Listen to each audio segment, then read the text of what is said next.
एक लंबे समय के बाद फाइनली अब मनी हाइस्ट की कहानी का अंत हो गया है। इस कहानी में 2 मेन हाइस्ट बताई गई थी। सीजन 5 वॉल्यूम 2 उसी सेकेंड हाइस्ट का पार्ट है। लोगों को लग रहा है कि इसका अब कोई और नया सीजन नहीं आने वाला है, लेकिन इस वीडियो को देखने के बाद आपको ये समझ आ जाएगा कि आगे अभी बहुत कुछ बाकी है। आज के इस वीडियो में हम सेकेंड हाइस्ट की पूरी कहानी बताने के साथ साथ मनी हाइस्ट की एंडिंग भी एक्सप्लेन करेंगे। अगर आपको सिर्फ सीजन 5 की स्टोरी और एंडिंग एक्सप्लेनेशन देखना है तो स्क्रीन पर नजर आ रहे मिनट पर वीडियो को फॉरवर्ड कर दें। पर अगर आप इस कहानी को अच्छे से समझना चाहते हैं तो इस वीडियो को शुरुआत से ही देखें।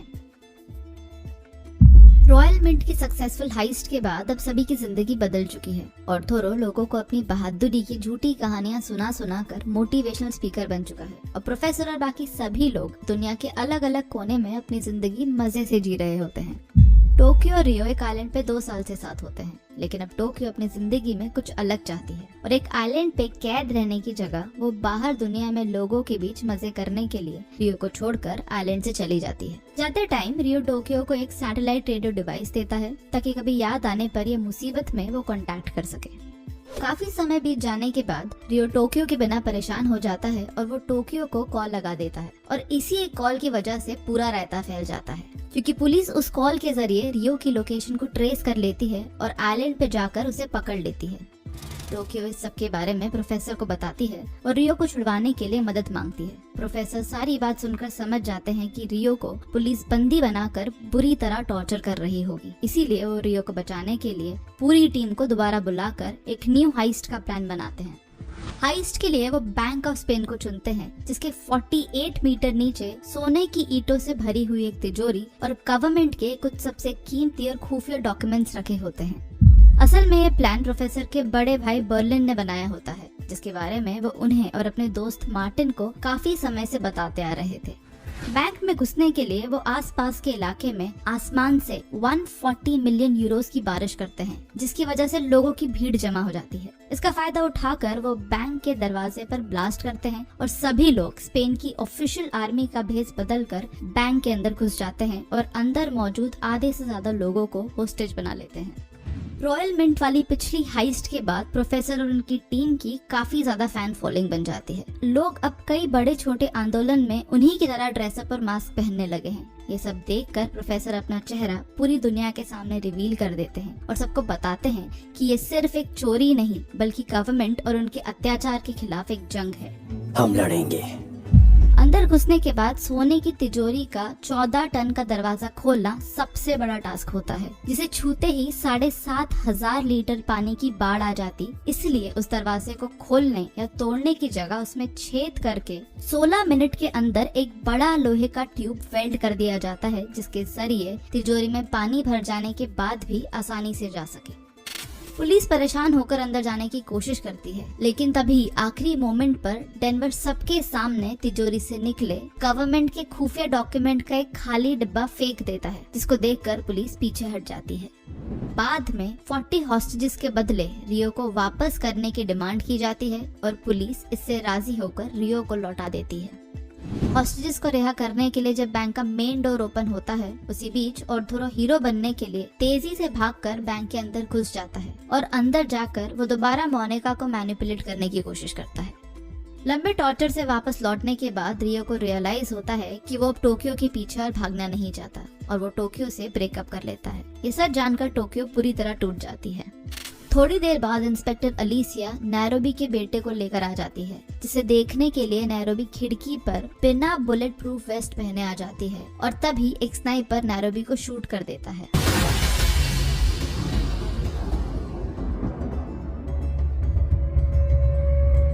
वहीं दूसरी तरफ पुलिस प्रोफेसर और रकेल की लोकेशन ट्रेस करके उन्हें ढूंढ लेती है। पुलिस से बचने के लिए वो दोनों अलग अलग हो जाते हैं, जिसमें रकेल पकड़ी जाती है। फेक शूट आउट करके पुलिस रकेल की झूठी मौत का दिखावा करती है, जिसकी वजह से प्रोफेसर पूरी तरह पगला जाते हैं।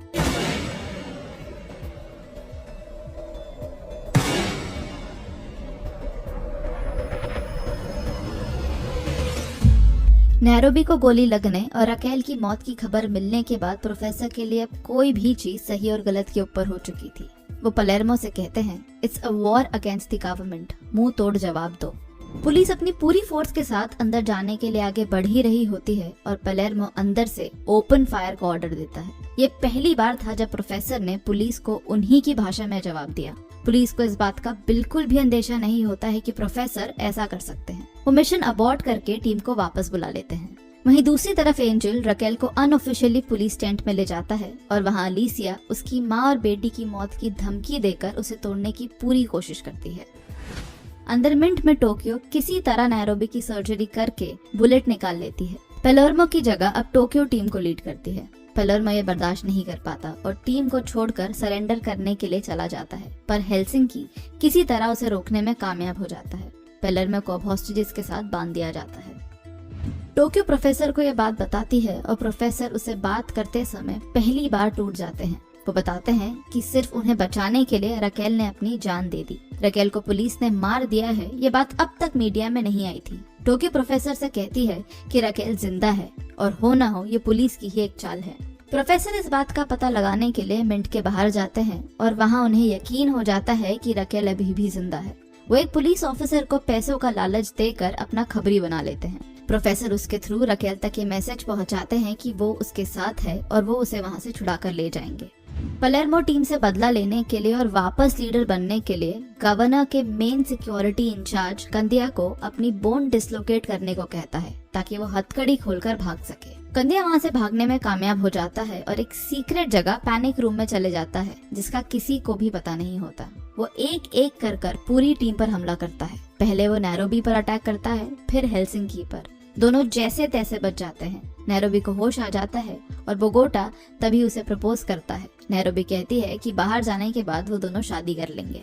टोक्यो कंदिया के भागने के बारे में जैसे ही प्रोफेसर को बताती है, प्रोफेसर के होश उड़ जाते हैं। कंदिया कोई मामूली सिक्योरिटी ऑफिसर नहीं बल्कि एक प्रोफेशनल ब्रूटल किलर होता है। प्रोफेसर ये बात जानते थे। उन्हें समझ आ गया था कि कंदिया मिंट से भागने के लिए नहीं बल्कि उनकी पूरी टीम को मारने के लिए छुप कर बैठा है। वो टोक्यो से पूरी टीम को एक साथ रहने के लिए बोलते हैं और साथ ही ये भी कहते हैं कि अगर वो सामने आए तो उसे मारने से पहले हेजिटेट मत करना, क्योंकि वो नहीं करेगा। वो बात कर ही रहे होते हैं कि तभी कंदिया टोक्यो को बेहोश करके पैनिक रूम में ले जाता है। कंदिया के बारे में प्रोफेसर को बर्लिन ने बताया होता है जब वो इस हाइस्ट को प्लान कर रहा था। प्रोफेसर को पता होता है कि कंदिया बाहर पुलिस से कांटेक्ट करेगा और इससे पहले कि वो ऐसा करे, प्रोफेसर खुद पुलिस से समझौते की बात करते हैं और साथ ही ये भी कहते हैं कि अगर उन्होंने किसी भी तरह का अटैक किया तो वो मीडिया में रकेल की जिंदा होने और अनऑफिशियली कस्टडी में लेने की बात बता देंगे। पुलिस हैरान हो जाती है कि रकेल जिंदा है। ये बात प्रोफेसर को आखिर कैसे पता चली। वो समझौते के लिए मान जाते हैं। कंदिया नैरोबी को बंदी बना लेता है और पूरी टीम मिलकर भी उसका सामना नहीं कर पाती। वो नैरोबी को छोड़ने का वादा करता है पर जाते जाते उसे गोली मार देता है। नैरोबी की मौत से पूरी टीम टूट जाती है। प्रोफेसर को जब इस बात का पता चलता है तो वो नम हो जाते हैं। उस एक पल से उनके अंदर किसी तरह का कोई इमोशन, कोई फीलिंग नहीं बचती। प्रोफेसर रियो का एक वीडियो मीडिया में देते हैं जिसमें वो बताता है कि कैसे पुलिस ने उसे टॉर्चर किया। मीडिया सीएनआई के कर्नल से इस बात की सफाई मांगती है जिसमें वो सारे आरोपों को झूठा बताकर बचने की कोशिश करते हैं, पर तभी प्रोफेसर मीडिया में एक और वीडियो लीक करते हैं जिसमें पुलिस के खिलाफ सारे सबूत होते हैं। प्रोफेसर रकेल की अनऑफिशियल कस्टडी के बारे में भी मीडिया को बता देते हैं और पुलिस की आंखों के सामने से उसे छुड़ा कर लेके जाते हैं। इतना ही नहीं, वो पुलिस के लिए एक ट्रैप बिछाते हैं और उन्हीं की नजरों के सामने रकेल को मिंट के अंदर भेज देते हैं। रकेल को वहां देखकर पूरी टीम में हिम्मत आ जाती है और अब वो सभी नैरोबी के लिए, इंसाफ के लिए एक साथ खड़े होते हैं। फाइनली जब सब कुछ प्लान के मुताबिक हो रहा था तब अचानक सिएरा प्रोफेसर को ट्रेस करके बंदी बना लेती है। फ्लैशबैक में बर्लिन के बेटे के बारे में दिखाया जाता है। बर्लिन उसे अपनी फैमिली हिस्ट्री के बारे में बताता है कि आखिर वो लोग चोर क्यों बने, साथ ही अपनी वाइफ तातियाना से भी मिलवाता है। प्रेजेंट में सिएरा प्रोफेसर से पूछती है कि सोना कहाँ से निकलने वाला है। प्रोफेसर जब अपना मुंह नहीं खोलते तो वो उनके पैर पर गोली मार देती है। दूसरी तरफ इंस्पेक्टर तमायो आर्मी के बेस्ट ऑफिसर सगास्ता को अपनी टीम के साथ बुलाता है ताकि वो बैंक पर हमला कर सके। साथ ही तमायो सिएरा के खिलाफ झूठे सबूत फैब्रिकेट करके मीडिया में ये बोल देता है कि सिएरा प्रोफेसर से मिली हुई है और उसी के कारण पुलिस फोर्स के होते हुए भी रकेल बैंक में जाने में सफल रही। प्रोफेसर रकेल को बताते हैं कि वो पकड़े गए हैं और शायद ये आखिरी बार है जब वो बात कर रहे हैं। वो एक एक करके अपनी पूरी टीम से माफी मांगते हैं। रकेल हॉस्टेजेस के साथ बैंक से बाहर निकलती है और शांति और सुलह की मांग करती है, पर तमाया से बात करते वक्त उसे पता चलता है कि सियरा अब पुलिस के लिए काम नहीं करती और पुलिस को अभी तक प्रोफेसर के अरेस्ट होने के बारे में कुछ भी नहीं पता है, और बस इसी चीज का फायदा उठाकर वो पुलिस से कहती है कि वो गांदिया को छोड़ देंगे ताकि टीम और प्रोफेसर दोनों को थोड़ा और समय मिल सके। सगास्ता तमाया से कहता है कि उसकी प्रायोरिटी अब हॉस्टेजेस को बचाना नहीं बल्कि चोरों को खत्म करना है, और तमायो इस बात के लिए राजी भी हो जाता है। गवर्नर को ये बात समझ आ जाती है कि अगर आर्मी अंदर आई तो कोई भी जिंदा नहीं बचेगा। इसका पता चलते ही ऑर्थोरो टीम पर हमला कर देता है और कुछ हॉस्टेजेस के साथ भागकर वॉल्ट में घुस जाता है। इस सब के बीच डेनवर के हाथ में गोली लग जाती है। आर्मी हमला करने के लिए अंदर जाने ही वाली होती है जब मोनिका रकेल के कहने पर गांदिया को तुरंत रिहा कर देती है। ऑर्थोरो को रोकने के लिए मोनिका उस पर गोली चला देती है। गवर्नर की हथकड़ी में माइक्रोफोन लगाकर ऑर्थोरो को उनके साथ बैंक से बाहर निकाल दिया जाता है। तमायो गवर्नर से कहता है कि ऑर्थोरो के मरने में उनका फायदा है ताकि लोगों की नजर में प्रोफेसर और बाकी लोग गुनहगार हो जाएं और अपना सपोर्ट विड्रॉ कर लें। सियरा का वाटर ट्यूब ब्रेक हो जाता है और प्रोफेसर की मदद लेने के अलावा उसके पास कोई और ऑप्शन नहीं बचता। प्रोफेसर उसकी डिलीवरी करते हैं। वहाँ बैंक में सागास्ता अपनी टीम और गांदिया के साथ बैंक की छत पर पहुंच जाता है और अंदर घुसने के लिए एक धमाका कर देता है, जिसके कारण हेलसिंकी एक बड़े से पत्थर के नीचे फंस जाता है। प्रोफेसर तुरंत पेलर्मो और रकेल से कांटेक्ट करते हैं और टीम को 2 हिस्सों में बांट देते हैं ताकि आर्मी को दोनों तरफ से घेर सके। प्रोफेसर तमायो को पर्सनल कॉल करते हैं और बोलते हैं कि अगर उसने अंदर कोई और बैकअप टीम भेजी या कोई दूसरा हमला किया तो वो मीडिया को ये बता देंगे कि उसने सियरा के खिलाफ झूठे सबूत बनाकर उसे फंसाया, और साथ ही गवर्नमेंट से की गई उसकी बातचीत जिसमें वो ऑर्थोरो को मारने की बात करता है वो भी लीक कर देंगे। तमायो खुद को बचाने के लिए सागास्ता को बिना बैकअप के लड़ने को कहता है। रकेल और बाकी लोग आर्मी को आगे से रोक रहे होते हैं और जैसे कि प्रोफेसर ने कहा था, टोक्यो, डेनवर और मनीला आर्मी पर पीछे से हमला करके उन्हें चारों तरफ से घेर लेते हैं। सगास्ता सरेंडर करने का नाटक करता है और धोखे से टोक्यो, डेनवर और मनीला पर हमला करके उन्हें टीम से अलग करके फंसा देता है।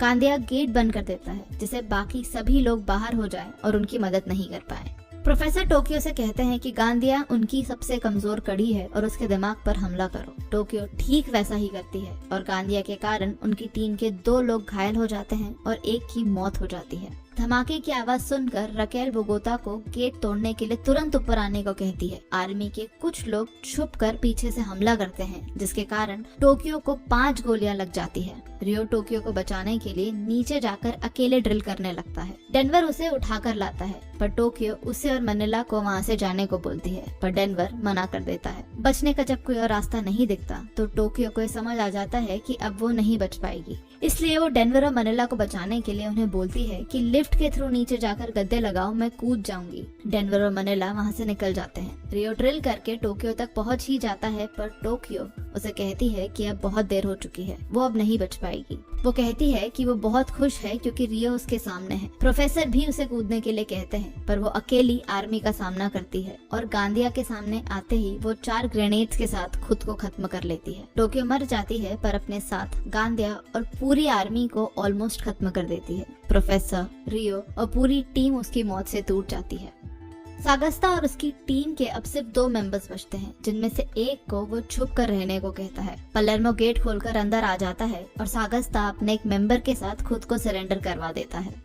उधर प्रोफेसर की नजर हटते ही सियरा अपनी बेटी के साथ प्रोफेसर की कार से भाग जाती है। प्रोफेसर उसका पीछा करते हैं पर वो उन्हें बंदी बनाकर तमायो के घर पहुंच जाती है। वो तमाया से कहती है कि प्रोफेसर उसके पास है। वो नेगोशिएट कर ही रही होती है कि तमायो पूरी आर्मी को वहाँ बुला लेता है। किसी तरह प्रोफेसर कार से भागने में कामयाब हो जाते हैं और साथ ही सियरा की भी मदद करते हैं। उसे रियलाइज होता है कि प्रोफेसर सही हैं और वो उनके साथ हो जाती है। अंदर बैंक में सगास्ता के एक टीम मेंबर छुपकर अपना काम कर रही होती है तो वहीं दूसरी ओर प्रोफेसर से कांटेक्ट टूटने के कारण पलेर्मो बेंजामिन से कांटेक्ट करता है और बैंक से सोना बाहर निकालने का काम शुरू कर देता है। सोने का पहला लॉट ट्रांसफर होते ही पूरी टीम की जान में जान आ जाती है, जैसे कोई जंग जीत ली हो। प्रोफेसर बेंजामिन को कांटेक्ट करते हैं और उन्हें और सियरा को वहां से छुड़वाने के लिए बोलते हैं। बेंजामिन मार्सिलिया के साथ मिलकर आर्मी की नाक के नीचे से दोनों को छुड़वा कर ले जाता है। प्रोफेसर वापस आकर सोने को अपने सामने देखकर विश्वास नहीं कर पाते और दंग रह जाते हैं। पुलिस को उधर पता चल जाता है कि अंडरग्राउंड पाइपलाइन के थ्रू बैंक के अंदर से कहीं बाहर सोना भेजा जा रहा है और इस बात से उनके होश उड़ जाते हैं। वो अपनी पूरी टीम को जहाँ जहाँ पाइपलाइंस जा रही है वहाँ सोना ढूंढने के लिए भेजते हैं। फ्लैशबैक में बर्लिन से उसकी वाइफ तातियाना डिवोर्स मांगती है। बर्लिन को पता चलता है कि उसकी वजह कोई और नहीं बल्कि उसका अपना बेटा है जिससे वो प्यार करने लगी है। एक तरफ बैंक में टीम अपनी जीत सेलिब्रेट कर रही होती है और दूसरी ओर पुलिस सोने की तलाश। कोई सोच भी नहीं रहा होता है और अचानक पुलिस प्रोफेसर को ढूंढ लेती है। 15-20 मिनट तक उनकी गाड़ी एक जगह पर खड़ी रहती है और तभी प्रोफेसर को डाउट होता है कि आखिर पुलिस उन्हें लेकर क्यों नहीं जा रही। तभी उन्हें बर्लिन की एक बात याद आती है कि क्यों पुलिस कितनी भी कोशिश कर ले उन्हें नहीं ढूंढ सकती। वो समझ जाते हैं कि किसी ने पुलिस के भेस में उन्हें बेवकूफ बनाकर उनका सारा सोना चुरा लिया है। उस एक पल में प्रोफेसर को लगता है जैसे सब कुछ खत्म हो गया है और ऐसी सिचुएशन में सिर्फ 2 ही ऑप्शंस बचते हैं, एक अपनी हार मान लेना, दूसरी लड़ना। प्रोफेसर ने उस वक्त लड़ना चूज किया। जिस ट्रक में सोना ले जाया गया था, प्रोफेसर उसके जीपीएस के थ्रू उसका लोकेशन ट्रेस करते हैं और उसके पीछे निकल जाते हैं। प्रोफेसर लिस्बन को बताते हैं कि सोना चोरी हो चुका है। वो ट्रक तक तो पहुंच जाते हैं पर वहां उन्हें खाली ट्रक्स मिलते हैं। सोना तब तक गायब हो चुका होता है। पेलर्मो प्रोफेसर से बोलते हैं कि एक ही इंसान है जो ऐसा कर सकता है, जिसे टीम के अलावा प्लान पता था, और वो है बर्लिन की एक्स वाइफ और उसका बेटा। सीसीटीवी फुटेजेस चेक करने के बाद प्रोफेसर सियारा से कहते हैं कि वो शहर छोड़कर भाग नहीं रहे, बल्कि उन्होंने इसी शहर में सोना छुपाया है।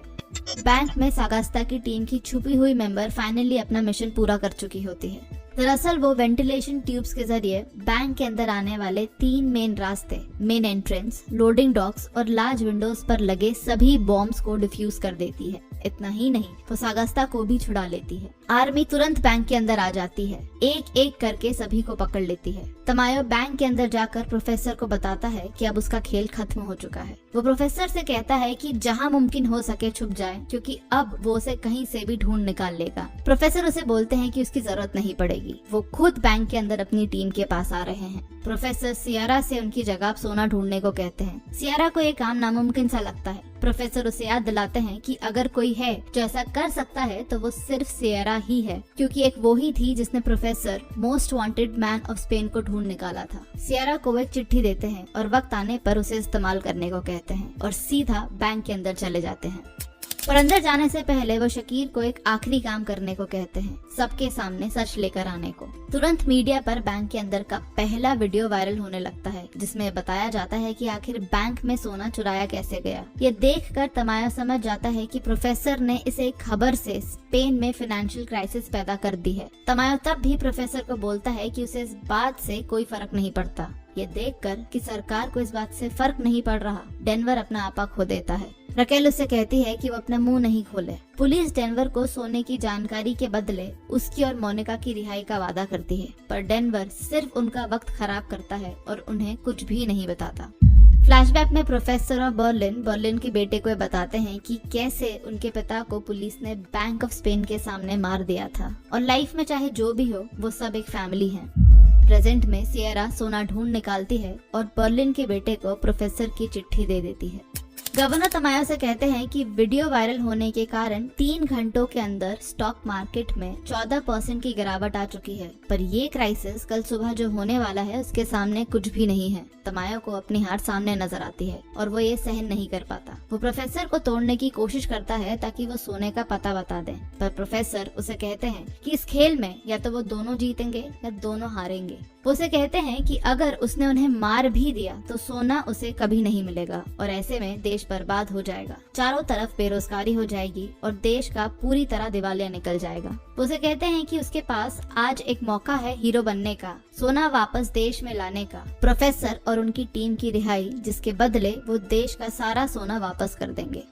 सरकार को पूरी तरह मजबूर करने के लिए शकीर एक और वीडियो वायरल करता है, जहां ये बताया जाता है कि सोना बैंक से बाहर निकल चुका है। इतना ही नहीं, स्पेन की नेवी भी उसे ढूंढने में लगी हुई है। ये खबर भी मीडिया में आ जाती है। सरकार के पास कोई भी ऑप्शन नहीं बचता, इसीलिए वो ये बात मान जाते हैं। प्रोफेसर तमायो को एक प्रेस कॉन्फ्रेंस करने के लिए कहते हैं। ये सियरा के लिए मैसेज होता है कि सोना वापस कर दिया जाए। तमायो मान जाता है। वो एक प्रेस कॉन्फ्रेंस बुलाता है जहाँ वो ये कहता है कि उन्हें सोना मिल चुका है, और देखते ही देखते कुछ ही मिनटों में सोना बैंक के बाहर आ जाता है। पर एक बात जो किसी को भी पता नहीं होती है वो ये कि सियरा ने प्रोफेसर के कहने पर असली सोने की जगह गोल्ड प्लेटेड पीतल बैंक में भेजा था। तमायो को ये बात पता चलते ही वो प्रोफेसर से कहता है कि अब उसका खेल खत्म हो गया, वो उसे मार देगा। प्रोफेसर कहते हैं कि अगर ऐसा हुआ तो मीडिया में सच बाहर आ जाएगा और देश पूरी तरह तबाह हो जाएगा। तमायो पूरी टीम को शूट करने का ऑर्डर देता है और एक प्रेस कॉन्फ्रेंस रिलीज करता है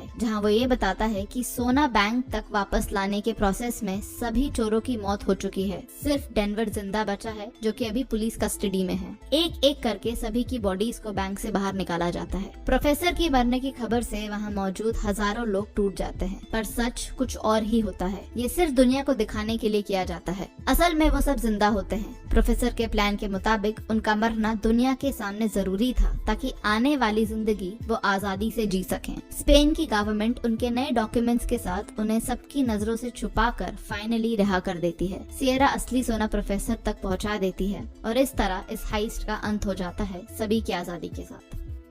मनी हाइस्ट चाहे खत्म हो गया हो, पर फैंस के लिए गुड न्यूज ये है कि क्रिएटर्स ने ये अनाउंस किया है कि सीरीज के one of the favourite characters Berlin के ऊपर वो एक सीरीज जल्द ही बनाने वाले हैं।